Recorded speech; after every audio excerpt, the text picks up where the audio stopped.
আশিসের ছিল খুব বই পড়ার নেশা। কিছু বই কিনে কলকাতার কলেজ স্ট্রিটের রাস্তা দিয়ে হাঁটার সময় একটি গাছের নিচে ময়লার স্তূপের পাশে অনেক পুরনো একটি বই কুড়িয়ে পায় আশিস। বইটি বাসায় এনে পড়ার পর জানতে পারে এখানে প্রাচীন মিশরীয় মমি সাধনার ব্যাপারে লেখা আছে, আর এই সাধনায় সফল হলে মমি ওই সাধকের সকল ইচ্ছা পূরণ করে। আশিস সাহস করে ওই মমি সাধনা করে এবং পরদিনই তার মনের কামনা পূরণ হয়।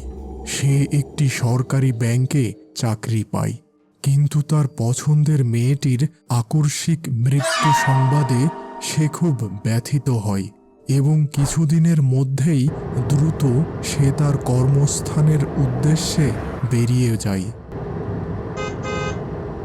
কলকাতা থেকে অনেক দূরের একটি অজপাড়া গ্রামের ছোট একটি সরকারি ব্যাংকে তার প্রথম পোস্টিং হয়। সেখানে যেয়ে সে একেবারে হতাশ হয়।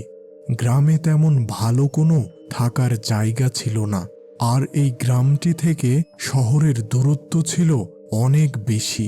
তাই শহর থেকে এখানের ব্যাংকে চাকরি করা প্রায় অসম্ভব।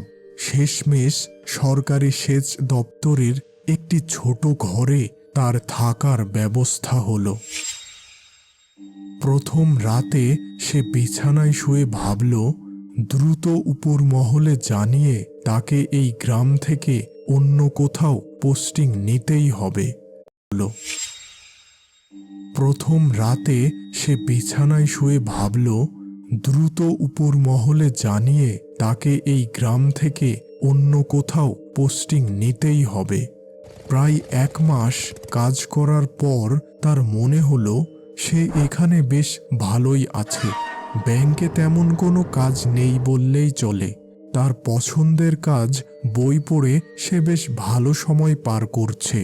আর 2 দিন আগে তার সাথে এমন একটি ঘটনা ঘটে যা তাকে এই গ্রামে যেন আরো আটকে রাখে।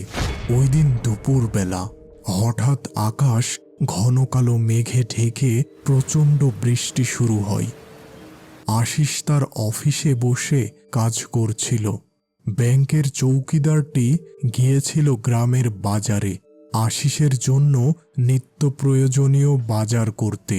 তো সেই প্রচণ্ড বৃষ্টির মধ্যে হঠাৎ একটি মেয়ে দ্রুত ব্যাংকে এসে হাজির।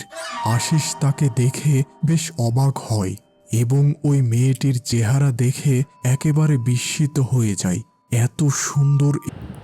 তো বন্ধুরা, আজকের মতো এই পর্যন্তই। পার্ট 2 দেখার জন্য লাইক করুন, সাবস্ক্রাইব করুন, কমেন্ট করে জানিয়ে দিন। কালকের মধ্যেই আমরা পার্ট 2 তৈরি করব, আপনারা দেখতে পারবেন।